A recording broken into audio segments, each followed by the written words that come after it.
시청자 여러분 안녕하세요. 세상의 모든 보험 정보와 함께하는 아나운서 이다운입니다. 저희 프로그램에서는 보험을 준비하는 과정에서 생기는 작은 고민부터 과도한 보험료로 걱정하시는 분들이 한 분도 계시지 않을 때까지 보험에 관한 고민과 궁금증을 함께 풀어보고 있습니다.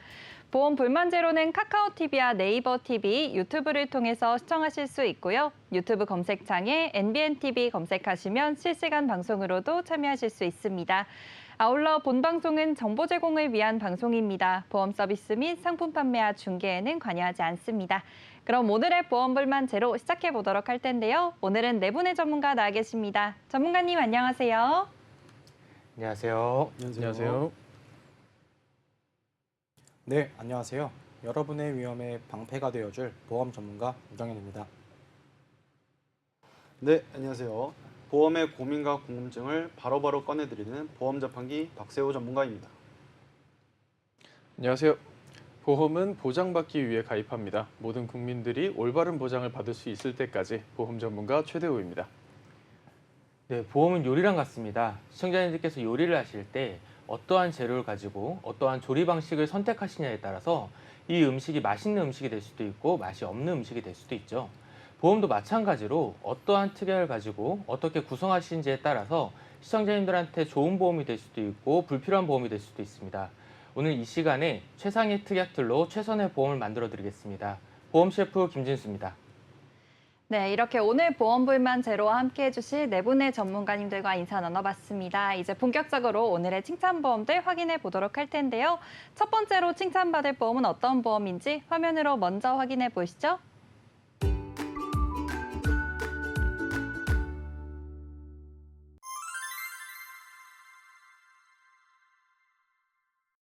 오늘 첫 번째로 칭찬받을 보험은 3대 질병 진단비입니다. 우정현 전문가님께서 내용 준비해 주셨는데요. 전문가님 오늘 어떤 내용일까요? 네, 화면에 보이는 내용은 우리나라의 10만 명당 사망률 통계입니다. 누구나 다 알 만큼 유명하기도 하고 너무나 위험한 질병들이죠. 현 시대에 와서는 사망률 1위인 암, 2위인 심장질환, 3위인 뇌질환을 통틀어서 3대 질병이라고 부르고 있는데요. 그만큼 중요한 내용이니 잘 집중해서 시청하시길 바라겠습니다. 먼저 1순위인 암은 여러 원인으로 인해 우리 몸의 세포가 정상적으로 분리되지 않고 계속 성장하는 것으로 종양이라고 하는데요. 종양에는 양성 종양과 악성 종양이 있으며 이 중 악성 종양을 암이라고 합니다. 암세포는 세포가 정상적으로 분리되지 않고 성장이 조절되지 않아 주위 장기 조직으로 침투하고 멀리 떨어져 있는 장기 조직으로 퍼져나가 성장하는 특징을 가지고 있습니다. 암으로 인해 우리나라 인구 중 4명 중 1명이 평균적으로 사망하며 암 발생은 해마다 현저히 증가하는 추세에 있습니다. 이 같은 현상은 우리나라뿐만 아니라 미국, 일본 등 거의 대부분의 나라에서 공통적인데요. 인류가 극복하지 못한 많은 질환 중에서도 특히 암은 우리에게 가장 위협적인 질환입니다. 우리나라의 평균 수명이 올라가며 연령 증가와 함께 암 발생도 증가하는 추세인데요. 연령이 높다고 암에 걸리는 게 아니기 때문에 남녀노소 누구나 미리 준비하셔야 합니다. 네, 좋습니다. 암의 경우에는 사망률의 원인에서도 가장 높은 순위에 차지하기도 하고요. 그리고 최근에는 이렇게 평균 연령이 높아지면서 암에 진단될 확률도 높아졌다는 점도 확인해 볼 수가 있었습니다. 이렇게 암은 남녀노소를 떠나서 발병률이 높은 질병인데요. 이 암에 대해서 보험사별로 분류하는 기준이 다르다고들 하더라고요. 그래서 보험사에서는 이 암을 어떻게 분류하고 있는지 말씀 부탁드립니다. 네, 보험회사에선 암의 종류에 따라서 보험금 지급이 다르게 됩니다. 대부분의 사람들이 암 진단하면 같은 금액을 보상받는다라고 생각하시는데요. 생명보험사에서는 일반암, 유사암, 소외감, 고해감 4가지, 손해보험사에서는 일반암과 유사암 2가지로 분류되고 있습니다. 유사암은 완치율이 높고 치료비가 적은 암들을 말하고요. 소외감은 생식기에 대한 암인데 손해보험사는 일반암으로 분류되지만 아직 생명보험사에 있는 몇몇 회사 같은 경우에는 소외감으로 분류를 하여 가입 금액의 30% 또는 50% 정도만 지급이 됩니다. 고해감은 치료비가 많이 들어가는 암이라고 생각하시면 됩니다. 분리기에는 각각 다른 이름은 불리고 있지만 유사암을 제외한 나머지 암은 일반암이라고 보셔도 되는데요. 암 진단금을 준비하실 때에도 암에 따라 가입 금액에 대해 차이가 있기 때문에 잘 알아보시고 적은 금액을 보장받기보다는 보장 범위가 큰 일반암 위주로 준비하시는 게 좋습니다. 보통 암을 치료할 때의 방법은 수술, 화학항암요법, 방사선, 면역요법 등이 있습니다. 이미 암이 생겼을 경우 가장 확실한 치료법은 수술을 통한 절제인데요. 암이 얼마 진행되지 않아 전이되지 않고 처음 생긴 부위에만 머물러 있을 경우 해당 부위만 잘 절제하면 완치될 확률이 높으며 암의 조기 발견이 중요하다는 이유가 바로 여기에 있습니다. 그러나 뇌나 폐처럼 절제하기 곤란한 장기에 암이 생기거나 이미 상당한 진행이 된 상태라면 수술만으로는 가능성을 보기가 힘듭니다. 네, 이렇게 암을 치료하는 방법들에 대해서 살펴보고 있는데요. 수술 방법에 대해서 먼저 확인해 봤습니다. 가장 확실한 치료법이지만 이 발병 부위에 따라서 수술이 불가능한 경우도 있고 또 암이 전이된 상태에 따라서 수술이 어려운 경우도 있다는 한계점이 있는데요. 그렇다면 또 다른 암을 치료하는 방법들에는 어떤 게 있을까요? 네, 다른 방법으로는 화학항암요법으로 항암제를 통해서 암세포를 사멸시키는 치료요법이 있습니다. 항암제가 체액을 통해 신체 전체를 돌아다니며 암세포들을 공격하기 때문에 전신치료라고 부르기도 합니다. 림프종이나 백혈병 같은 혈액암은 암세포가 전신에 퍼져 있어서 수술이나 방사선 치료를 통한 치료가 불가능하기에 항암 화학요법이 추가되어 치료를 하죠. 이외에 수술 난이도가 높거나 부작용이 큰 두경부암, 뇌종양 같은 일부 암도 항암 화학요법으로 단독으로 하거나 방사선 치료와 조합하여 치료하기도 합니다. 또한 완치를 기대하기 어려운 4기 암 환자의 생명 연장을 위한 치료의 핵심이 되기 때문에 암 치료에 있어선 수술과 방사선 치료 이상으로 중요하다고 볼 수 있습니다. 항암제도 여러 종류가 있으나 현재 상용되는 항암제는 크게 세 종류로 나눠지며 화학항암제, 표적항암제, 면역항암제가 있습니다. 수술이 해부학적 위치에 따른 암의 물리적인 제거를 목표로 하고 항암화학요법이 항암제로 광범위한 암을 타격하는 데 그 목적이 있다면 방사선 치료는 암의 국소 조절에 그 의의가 있습니다. 방사선 치료의 원리는 암세포의 방사선을 조사하여 DNA 결합을 끊고 증식을 막아 사멸시키는 원리인데요. 방사선 단독 요법으로 치료하기도 하며 보통은 수술이나 항암화학요법과 병행합니다. 국소 위치를 다룬다는 점에서 수술과 역할이 겹칠 수 있는데 수술에 비해서 치료 자체의 리스크가 낮기 때문에 수술이 곤란하거나 불가한 사람의 치료로 사용될 수도 있고 추가 수술 없이 암 재발 위험을 낮추고 싶다던가 등 생각보다 적용 범위가 다양합니다. 마지막 면역요법은 21세기 암 치료에서 가장 주목받고 있는 분야입니다. 암의 발생이 인체의 면역계와 밀접한 연관이 있기 때문에 암이 면역계를 회피하는 다양한 방법을 연구해 이를 차단하고 면역계의 기능을 재활성화함으로써 암을 효과적으로 제거할 수 있습니다.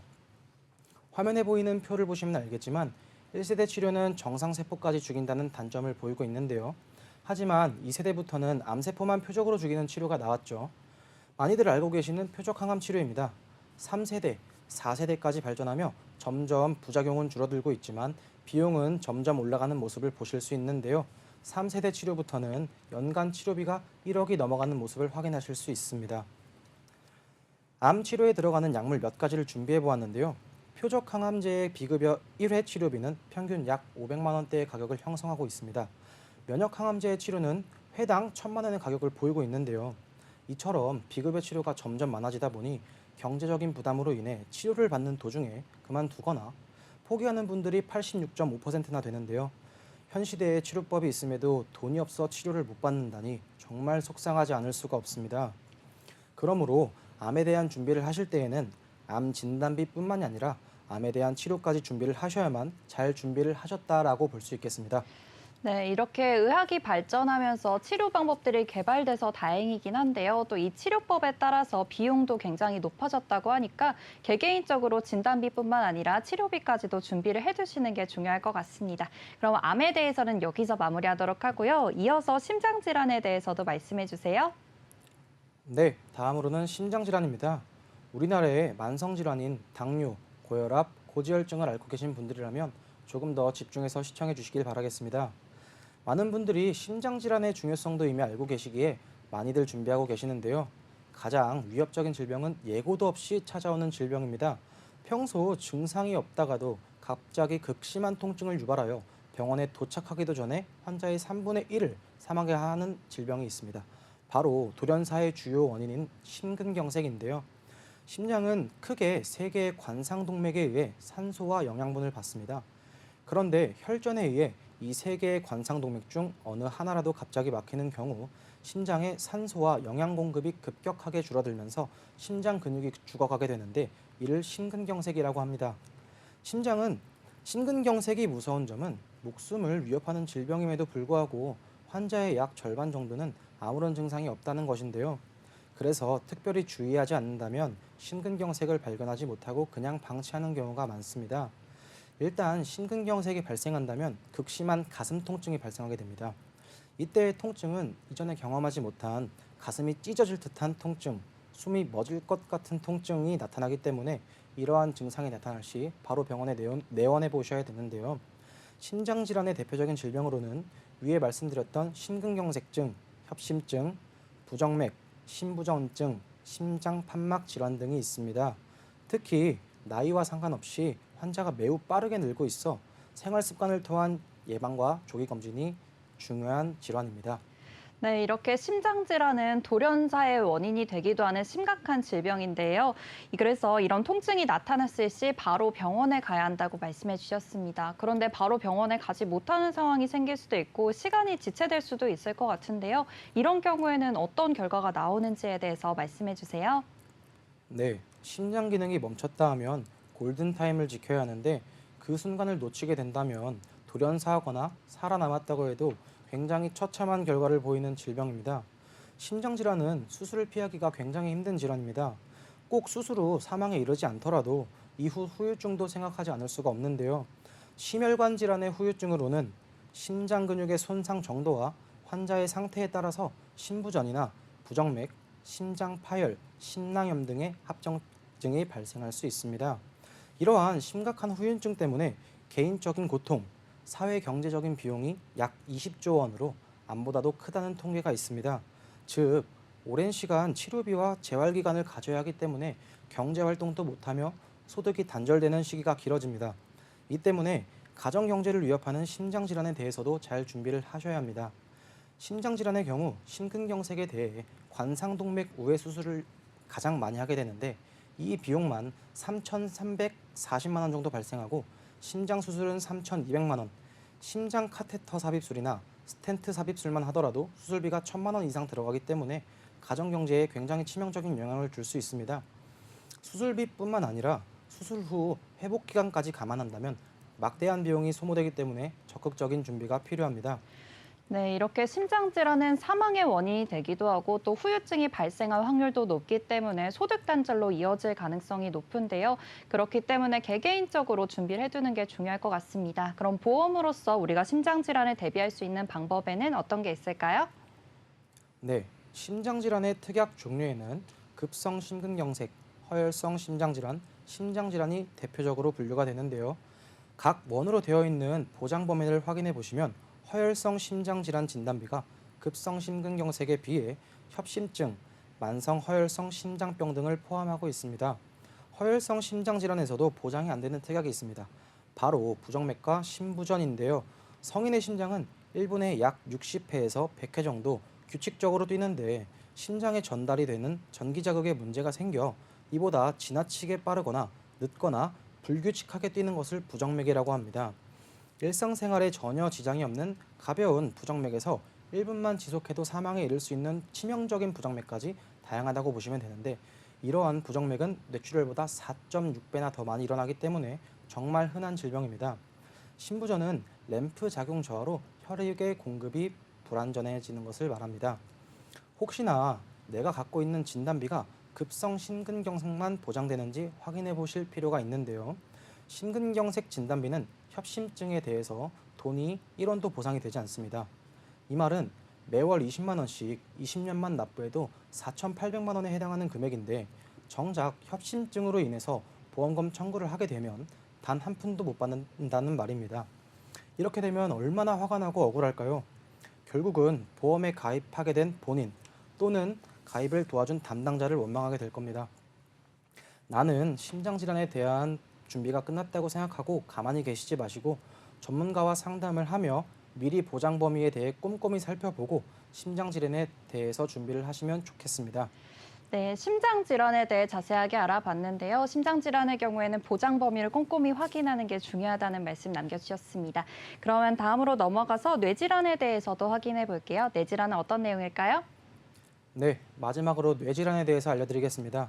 심장질환과 마찬가지로 혈관과 아주 밀접한 관련이 있습니다. 앞서 말씀드린 것처럼 고혈압, 당뇨, 고지혈증, 심장질환, 흡연, 비만, 가족력 등의 요인으로 발생하게 되는데요. 특히나 65세 이상 원인의 사망 원인을 1순위를 차지하고 있습니다. 심장질환과 마찬가지로 사망하지 않아도 후유증에 의한 장애를 환자 본인뿐만이 아니라 남은 가족들에게 커다란 부담을 주는 점에서 굉장히 심각한 질환으로 봐야 합니다. 매년 뇌혈관 질환에 걸리는 환자 수는 지속적으로 증가하고 있으며 2022년 기준 뇌혈관 질환은 117만 명, 뇌졸중은 63만 명에 육박하고 있습니다. 어째서 점점 증가할까요? 누구나 알 수 있는 환경적인 요인, 유전, 흡연 등 여러 이유가 있겠지만 최근엔 건강검진을 통해 누구나 MRI 촬영을 쉽게 하죠. 그로 인해 뇌혈관 질환 진단을 초기에 받는 분들이 늘어나는 이유도 있습니다. 이 통계는 건강보험심사평가원에서 확인되었으며 뇌혈관 질환 환자 수는 2018년엔 약 97만 명에서 2022년에는 약 117만 명으로 21.1% 증가했고 뇌졸중은 약 60만 명에서 64만 명으로 7.1%가 증가했습니다.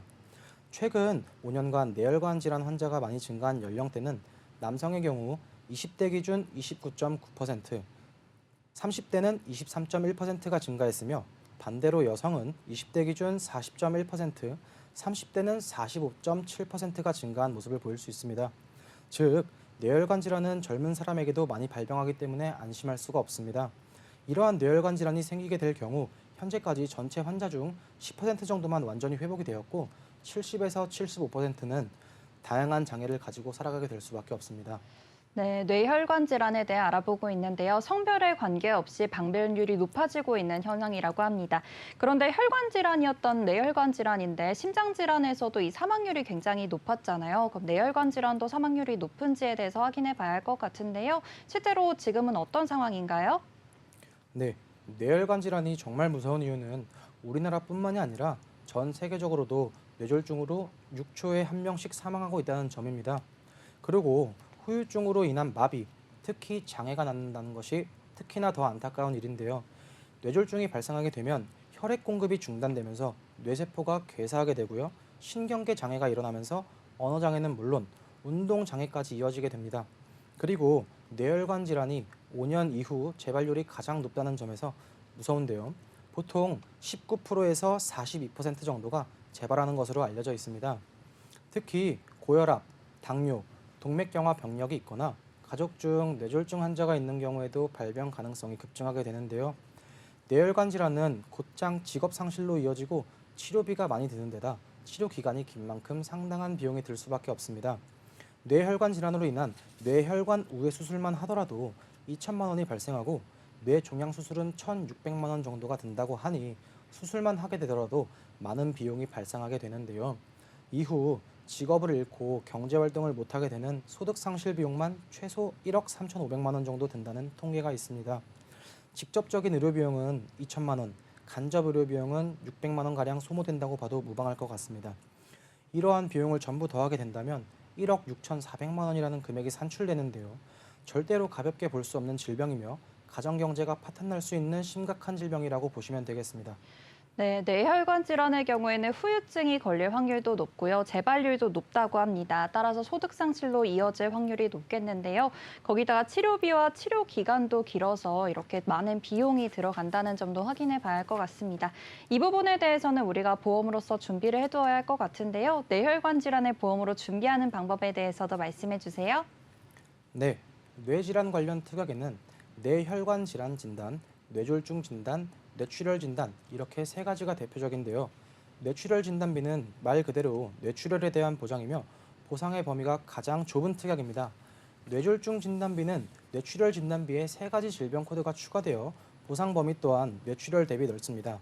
마지막으로 뇌혈관 진단비는 뇌출혈, 뇌졸중 진단비에 네 가지 질병 코드가 더 추가돼서 세 가지 특약 중 가장 범위가 넓은 특약입니다. 제가 많은 고객님들을 만나면서 뇌출혈 특약만 갖고 계신 분들이 많으셨는데 이분들은 하나같이 뇌출혈 특약이 가입되어 있으니 뇌와 관련된 모든 담보들은 다 보장이 된다고 생각하고 계셨습니다. 실제로 뇌졸중을 진단받으신 고객님이 계셨는데 뇌출혈 특약밖에 없어 보험사에 청구를 하였더니 돌아오는 대답은 보상이 안 된다였습니다. 이처럼 뇌혈관 진단비에 대해 잘 모르시는 분들이 대부분이셨기에 본인의 보험이 가장 범위가 넓은 뇌혈관 진단비에 가입이 되어 있는지 꼭 확인해 보셔야 됩니다. 지금까지는 암, 뇌, 심장에 대해 알아보는 시간이었습니다. 이렇게 중대한 질병에 대해서 앞으로는 어떻게 준비를 해야 될까요? 암은 진단비가 있으면 암보험은 준비가 끝이라고 생각들을 많이 하실 텐데요. 암 진단비에도 종류가 있다고 앞서 말씀드린 것처럼 소외감같이 가입 금액에 비해 적은 금액을 주는 암이 아닌 모든 암에 대해 보장받을 수 있는 일반 암 진단비 위주로 준비를 하셔야만 합니다. 추가로 치료에는 수술뿐만이 아니라 항암, 면역, 방사선 등 여러 가지 치료가 있고 비급여로 진행되는 치료가 많다고 설명드렸는데요. 암의 부위, 정도, 그리고 사람마다 치료 방법이 다 다르기 때문에 막상 치료를 받아도 보상이 안 되는 경우가 많습니다. 예를 들자면 50대 남성이 20년 납 비갱신 상품으로 가입을 한다고 하였을 때 매월 18만 6,090원이라는 금액이 나옵니다. 이 돈으로 1억이 넘는 치료비는 해결할 수 있지만 암으로 인한 직장의 실직과 남은 가족의 생활은 굉장히 어렵게 될 텐데요. 그때를 대비하여 표적 항암 치료비, 항암 약물 치료비와 같이 해당되는 치료를 받아야지만 보상이 나오는 담보를 선택하지 마시고 전체적으로 치료받을 수 있는 암 주요 치료비 담보를 선택하시는 게 좀 더 좋습니다. 암 진단금으로는 치료하는 동안 소득 생활이 어렵기에 치료보다는 가정경제에 보탬하시고 암 주요 치료비 담보로 치료에 대한 부담도 같이 준비하시는 게 암에 대해 잘 준비하셨다라고 말씀드릴 수 있겠습니다. 심장질환과 뇌질환이라고 다르지 않습니다. 보시는 바와 같이 뇌는 약 3천만 원, 심장은 약 4,500만 원 정도의 평균적인 치료비가 나와 있습니다. 저 금액은 단순히 치료에 대한 금액인데요. 암에 비하면 비교적 적은 금액이라 부담이 덜하다고 생각하실 수 있지만 치료를 받는 동안은 소득 활동이 멈추고 입원도 최소 2개월에서 길게는 4개월, 5개월까지 입원 날짜도 긴 편이라 입원비와 간병비에도 큰 지출이 있을 수밖에 없으며 추후에 후유증이 남게 된다면 재활치료비에 대한 부담도 생길 뿐더러 남은 삶에 대한 소득 활동의 부재로 인해 가정의 가계비를 송두리째 무너뜨릴 수 있다는 겁니다. 마찬가지로 50세 남성 20년 납 비갱신 상품으로 예를 들면 5천만 원 진단비에 66,524원이 나오게 되는데요. 이 금액으로 치료비는 충분히 낼 수 있겠죠. 하지만 부가적인 비용이 많이 들어가게 된다고 말씀드렸는데 재발의 위험성도 있으며 수술비는 진단비처럼 한 번 지급받고 끝나는 일회성이 아니라 수술을 받을 때마다 보상이 나오기에 진단비로는 치료보다는 가정경제에 보탬을 하시고 비용이 많이 드는 수술, 입원, 간병에 대한 보상까지 잘 준비하셔야 앞으로도 잘 준비하시는 게 좋다고 생각합니다. 네, 좋습니다. 3대 질병 진단비에 대해서 확인해 봤는데요. 마지막으로 또 오늘 내용에 대해서 정리 부탁드립니다. 네, 지금까지 전 세계적으로 가장 사망률이 높고 심각한 3가지 질병에 대해서 설명드렸습니다. 누구나 심각하다는 질병의 사실을 알고 계실 텐데요. 10년 전만 해도 암에 걸리면 죽는다는 게 일반적인 생각이었지만 현 시대에 와서는 의학기술이 발달되며 질병에 대한 생존율이 점점 올라가고 있으며 치료법도 굉장히 다양해지고 있습니다. 하지만 앞서 말씀드린 것처럼 비급여 치료법이 많아지다 보니 치료 전 혹은 치료하던 도중 포기하시는 분들이 많아지고 있습니다. 최근 치솟는 금리와 물가 때문에 가장 먼저 해지하시는 게 바로 보험일 텐데요. 모든 위험에 대해 보험 준비는 어렵고 금액도 굉장히 비싸지만 가장 돈도 많이 들고 심각한 3대 질병 진단 후에 생기는 신체적, 정신적, 경제적 문제에 대해 전문가와 상담 진행하셔서 알차게 준비하셨으면 좋겠습니다. 나에게 어떤 병이 올지 모르기 때문에 건강도 지키고 가정 경제도 같이 지키시길 바라겠습니다. 네, 이렇게 첫 번째 칭찬보험은 여기서 마무리하도록 하겠습니다. 다음으로 칭찬받을 보험은 어떤 보험인지 화면으로 먼저 확인해 보시죠.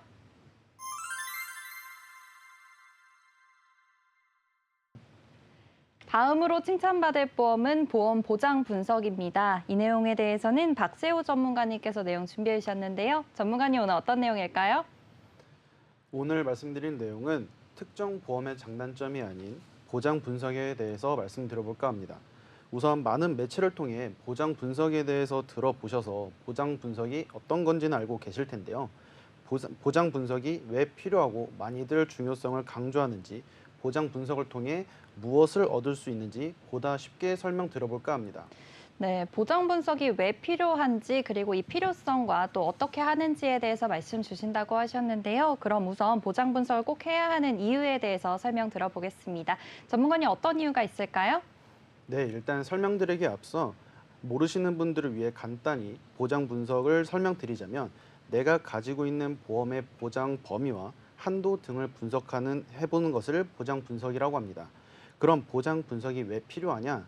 첫 번째 이유는 보시는 자료처럼 보험사별 보장 종류와 내용이 다양하고 많이 있습니다. 그렇기 때문에 내 보험에 대해서 자세히 알고 있기는 상당히 어렵습니다. 실제로 고객분들을 만나 뵙고 상담을 진행해 보면 유지 중인 보험에 대해 자세히 알고 있다 얘기하시는 분이 10분 중 1분도 되지 않고 알고 있다 대답하시는 분들 대다수 또한 상담을 진행하면서 보유 중인 보험에 대해 말씀드리다 보면 알고 있는 내용과 다른 부분이 많거나 전혀 다른 상품이라 놀라는 분들이 굉장히 많습니다. 그리고 21년도 통계 자료를 통해 보면 40대 평균 보험료가 약 39만 6천 원, 50대는 약 48만 1천 원이라고 나오는데 이 평균 보험료가 아닌 최소 월 20만 원으로 가정하여 쉽게 계산해 보면 1년이면 240만 원입니다. 그런데 보통 우리는 보험료를 10년에서 20년 장기적으로 내죠. 그러면 상품의 가격은 2,400만 원, 4,800만 원이 되는 건데요. 예를 들어 우리가 200만 원, 300만 원의 제품을 구매할 때는 어느 브랜드가 좋은지 비교하고 이 모델의 장점과 저 모델의 장점, 구매할 때는 어느 브랜드가 좋은지, 네. 구매를 한다면 온라인과 오프라인 중 어떻게 구매하는 것이 좋은지 비교하면서 보다 좋은 제품을 보다 싸게 살 수 있는 방법을 굉장히 많이 고민하죠. 그리고 기능은 어떤 게 있는지 제품의 후기를 보기도 합니다. 하지만 아이러니하게도 보험을 가입하실 때는 2,400만 원, 4,800만 원, 10배가 넘는 고액을 주고 가입하는 상품임에도 상품이 어떤 기능을 하고 있는지 보장 범위는 얼마나 되는지 모른다면 정말 큰 문제겠죠. 왜냐하면 보험은 다른 제품을 구매하시는 것과는 다르게 교환이나 환불이 안 되기 때문입니다. 네, 좋습니다. 이렇게 내 보험에 대해서 잘 모르는 경우가 많을 것 같은데요. 그런데 이렇게 된다면 실질적으로 많은 문제들이 야기될 수도 있을 것 같습니다. 이런 경우에 생길 수 있는 문제점의 좀 예시나 그런 상황들이 따로 있을까요? 네, 맞습니다. 내 보험 상품에 대해 잘 모를 경우 생기는 문제점은 오늘의 주제, 보장 분석의 필요성 중 두 번째 이유인데요. 바로 내가 보험을 가입하는 목적성입니다. 내가 보험을 준비하는 이유, 다시 말해 궁극적인 목적성과 내 보험이 실질적으로 가지고 있는 기능, 이 두 가지가 서로 맞지 않을 수 있다는 거죠. 암, 뇌, 심, 3대 질환 진단금, 후유장애, 수술비, 입원비, 간병, 치매, 운전자, 상해 등등 많은 상품들이 있습니다. 다 필요한 보험이죠. 하지만 시청자분들 개개인의 상황과 보험을 준비하는 이유, 목적성은 다 다르다는 것인데요. 제가 현장에서 활동하면서 어떤 보험이 가장 중요하다고 생각하시나요? 질문했을 때 어떤 분은 3대 질환 진단금이 제일 중요하다. 어떤 분은 수술비가 가장 중요하다. 등등 각자 중요하게 생각하는 부분이 다르고 걱정하는 부분, 가족력이나 기저질환으로 인해 질병 상황마다 다르기에 중점적으로 가입해야 하는 보험, 상품 또한 다를 수밖에 없습니다. 이처럼 각자 다 다른 상황과 생각을 하는데 공장에서 찍어낸 듯 비슷한 상품을 보유 중이거나 본인이 상황이랑 전혀 맞지 않는 상품을 유지 중이시라면 문제겠죠. 그리고 그 문제는 당장 발현되지 않고 추후 보험금을 청구해야 될 상황에 정말 큰 문제로 다가갈 것입니다. 단적인 예를 들어 말씀드리면 어떤 분이 가족력으로 인해서 암이 가장 걱정돼 암 관련 보장을 중심으로 보험을 가입하셨다 했을 경우 암 진단금, 암 수술비, 암 주요 치료비 등 많은 담보가 있는데 이 중 가입된 담보는 암 진단을 받았을 때 나오는 보험금, 암 진단금을 중점으로 계약이 이루어져 있고 확인을 안 하고 계시다가 건강검진을 통해 조직검사를 해봤더니 암 진단을 받았습니다. 진단 후 내가 가진 보험 중에서 받을 수 있는 보험금이 궁금해 자세히 알아보니 진단금이 생각보다 미비하거나 특정 암 보장만 들어가 있는 경우, 혹은 병원에서 수술 필요 없이 비수술로 진행하자고 했는데 수술비 중점이거나 표적항암, 방사선 치료만 들어가 있는 경우 난처한 상황이 나타날 수 있다는 것이죠.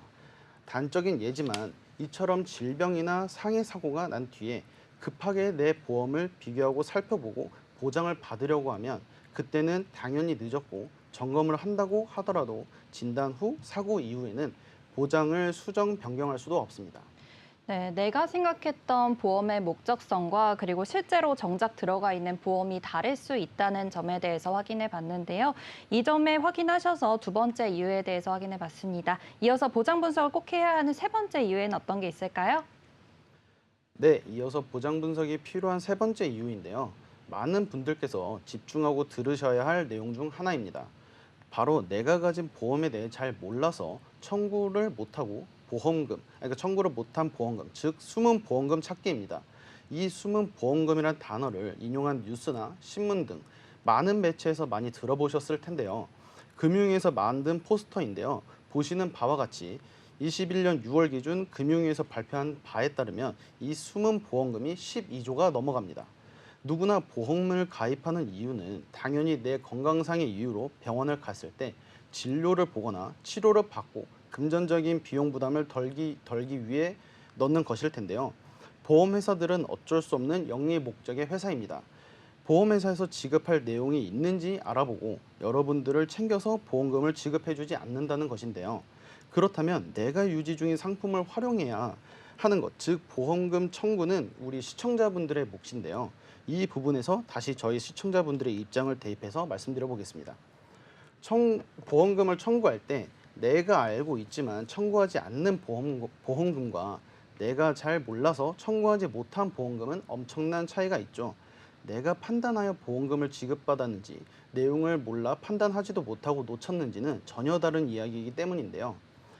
판단의 근거는 예를 들면 시간이나 노동력 대비 미미한 보험금이 될 수도 있고, 혹은 한 번에 청구해야지 하고 잊어먹었던 부분, 몰라서 청구하지 못한 것은 받을 수 있는 보장이 무엇인지조차 놓친 부분입니다. 그마저도 보험금을 내가 챙기지 못하고 3년이 지나면 소멸됩니다. 이렇게 많은 분들이 놓치고 지급하지 못한 보험금이 12조를 넘어선 것입니다. 정말 아까운 일이기에 전문가와 상담을 통해 확인 후 놓치는 일을 줄이셔야 합니다. 단적인 예를 들어보자면 치아보험을 유지 중인 A씨가 치아가 깨져서 임플란트를 하신 경우 대부분 치아보험에 있는 임플란트 보장만 청구하고 끝나는 경우가 많습니다. 하지만 보장 분석 전문가 입장에서 봤을 때 치아가 깨져 임플란트를 한 경우 치아 파졸로 인한 골절 진단금을 받을 수 있다든지, 혹은 임플란트 시술을 할 당시 치조골 이식 수술을 하게 된다면 이 역시도 수술비를 청구할 수 있다 등 많은 부분을 알고 청구를 도와드릴 수 있습니다. 하지만 이런 부분을 일반 계약자분들이나 시청자분들께서 알기는 힘들겠죠. 제가 아주 일부의 예만 들어드린 건데요. 저 역시 현장에서 이렇게 몰라서 청구하지 못했던 부분을 전문가의 입장에서 보장 분석을 하게 되면 여기서 숨은 보험금이 굉장히 많이 나오게 됩니다. 다시 한번 말씀드리지만 몰라서 청구 못한 보험금 분노하고 아까워하셔야 합니다. 네, 이렇게 실질적으로 청구를 해야 하는 상황이 왔을 때 이 청구를 어디다 어떻게 해야 하는지 몰라서 숨은 보험금들이 발생하게 되는 건데요.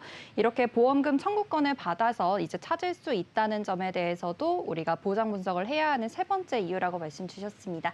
그럼 보장 분석을 해야 하는 네 번째 이유에는 또 어떤 게 있을까요? 네, 마지막으로 보장 분석의 필요성의 네 번째 이유는 바로 합리적인 보험료입니다. 앞서 말씀드렸던 보험을 가입하고 유지하는 목적과 깊은 연관이 있는 부분인데요. 바로 나에게 맞는 합리적인 보험료입니다. 시청자분들께서 가장 민감해하는 부분일 수 있겠죠. 대부분 이 모든 보험사들을 내가 다 준비하기는 힘들겠죠. 또한 암 진단금, 수술비, 입원비, 간병, 치매, 그리고 상해와 종신보험 등 보장 범위는 넓게 보장받는 보험금은 많이 받고 싶어 하시죠. 당연한 말인데요. 하지만 대부분의 분들이 매월 납입보험료를 100만 원, 200만 원 이렇게 납입하시면서 유지하기는 쉽지 않습니다. 물, 전기, 가스, 통신비 등을 포함해서 월 납입보험료도 월 가계비의 큰 부분을 차지하고 있어 매달 나가는 보험료는 한정적일 수밖에 없습니다. 내 경제적인 상황이랑 타협을 봐야겠죠. 예를 들어 보겠습니다. 월 납입 보험료를 30만 원 이상 넘어가면 안 된다고 가정했을 때 이 30만 원 안에서 무엇을 우선적으로 잡아야 할 것인지 판단할 수 있습니다. 즉, 앞선 내용처럼 내가 보험을 가입하는 목적에 부합하고 중요하다고 생각하는 보험을 우선적으로 준비를 하고 가입 금액 또한 전문가와 상의하시고 내가 지출 가능한 보험료 안에서 내가 필요로 하고 원하는 설계로 걱정하시는 부분을 추후에 보장받을 수 있게 함으로써 월 납입 보험료가 아깝지 않게 할 수 있겠죠. 그 후 경제적 상황에 따라 차순으로 원하던 보장에 보험을 추가를 해야 할지 말아야 할지 혹은 어떤 보험을 차선적으로 준비해야 할지 판단할 수 있겠죠. 나는 실손, 암, 뇌, 심 진단금, 수술비를 가장 중요하게 생각하는데 이 30만 원 안에서 내가 원하는 보험 3대 질병 진단금을 1억 원 정도면 내 기준에 충분한 것 같다. 그 후에 암 진단금은 충분히 넣어놨으니 치매도 걱정되는데 한 5만 원 정도 더 납벌 여력이 되니 치매 보험을 준비해 볼까? 라는 판단의 근거가 될 수 있다는 것입니다. 혹은 사람 일은 모르기 때문에 반대로 경제적 상황이 급격하게 어려워질 수 있습니다. 그리고 원래 납입한 보험료가 40만 원이었으나 보험료를 20만 원 안으로 줄여야 되는 상황이 왔다고 가정했을 때 내가 어떤 담보부터 줄여야 하는지 알 수 있고 내 상황에 대처하여 조절할 수 있습니다. 내가 모르고 있다면 일방적인 보험 해지 말고는 다른 방법이 생각나지 않겠죠. 이때 보장 분석을 통해서 내가 유지할 보험을 지속적으로 유지하고 중요도가 비교적 낮다고 판단되는 보험 상품의 한도를 줄일지 아니면 해지 후 추후 상황이 나아지면 다시 가입을 할지 고민해 볼 수 있다는 것입니다. 고민해도 어렵다면 전문가를 통해 상담받아 진행하시면 됩니다. 제가 방송 시작 전에 홍길동이라는 가상의 인물을 통해서 보장 분석 후 리모델링까지 해봤는데요. 가상의 인물이니 참고용으로 봐주세요. 보시는 자료처럼 같은 사람, 같은 담보라고 하더라도 보험사마다 책정하는 보험료가 다르기 때문에 상황에 따라서 여러 회사를 비교해 같은 담보를 보다 더 저렴하게 보장받을 수 있습니다. 네, 전문가님 표를 보니까 정말 같은 담보인 것 같은데도 이렇게 미묘하게 차이가 나는 것 같습니다. 그런데 금액 차이가 엄청나게 크지는 않은 것 같은데요? 네, 맞습니다. 아나운서님처럼 시청자분들도 큰 차이가 나지 않는다고 생각하실 수 있는데요. 계산을 해보니 월 납입금이 약 1만 9천 원 정도 차이가 나는데요. 서두에 말씀드린 부분처럼 보험이라는 상품의 특성상 1, 2년 납입하고 끝나는 것이 아니라 10년에서 30년 장기로 납입하는 것이기 때문에 월 19,000원이 결코 적은 금액은 아닙니다. 예를 들어 20년 납을 하신다면 그 차액은 보시는 표와 같이 약 450만 원 정도 되겠습니다. 네, 정말 그렇네요. 이렇게 하루라는 기간으로 봤을 때는 차이가 크지 않은 것 같은데 이렇게 장기적으로 보게 되면 차이가 굉장히 크게 느껴진다는 점 확인해 볼 수가 있었습니다. 그럼 오늘 마지막으로 오늘 내용 정리 부탁드립니다. 네, 오늘 말씀드린 내용을 정리해 보자면 첫 번째, 내 보험에 대해서 잘 모르기 때문에 정확한 파악이 필요하다. 그리고 두 번째 이유, 그 보장 안에 내가 미처 몰라서 청구하지 못한 보험금, 숨은 보험금을 청구해 볼 수 있는 좋은 기회가 될 수 있다. 세 번째, 내가 보험을 넣는 목적성과 가지고 있는 보험 보장이 그에 부합하고 있는지 확인하고 마지막 네 번째, 내 경제 상황에 맞는 합리적인 보험료로 필요한 담보를 보장받을 수 있다. 이처럼 우리에게 보험 보장 분석은 꼭 필요한 점검 단계이니 전문가에게 상담 받으시고 점검 받아보시길 바라겠습니다. 네, 이렇게 두 번째 칭찬보험도 여기서 마무리하도록 하고요. 다음으로 칭찬받을 보험은 어떤 보험인지 화면으로 먼저 확인해 보시죠.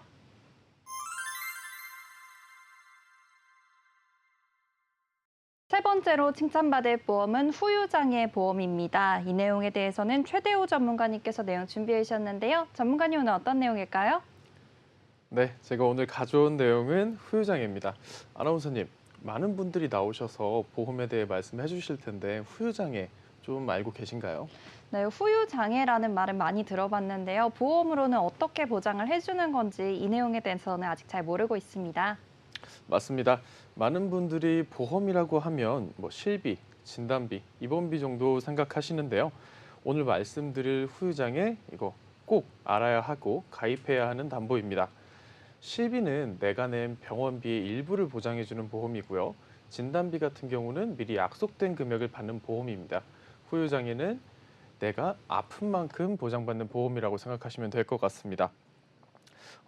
일부는 장애 등급이 나와야 보장을 해주지 않느냐라고 생각하실 수 있는데요. 장애와 장해는 조금 다르게 해석됩니다. 보험에서 말하는 장애는 일상생활에 어느 정도 불편함을 만들었냐 정도를 따져서 지급된다고 생각하시면 됩니다. 본격적인 설명에 앞서서 제 고객님 사례를 하나 들어드리겠습니다. 상해 후유장애 2억을 가입시켜 드렸고요.